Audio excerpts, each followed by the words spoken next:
For sharing only, my coin collection features issuer Mexico, period, United Mexican States, Mexican Republic, 1823 to date, type standard circulation coin, years 1971 to 1978, value 5 pesos, currency, peso, 1823 to 1992, composition, copper nickel, weight, 14 grams, diameter, 33 mm, thickness, 2.22 mm, shape round, technique milled, orientation coin alignment, demonetized, yes, November 15, 1995, number and number 1080 references, KM number 472, show number 71.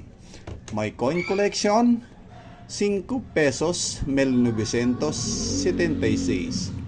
Thanks for watching. If you like this video, please follow me for more.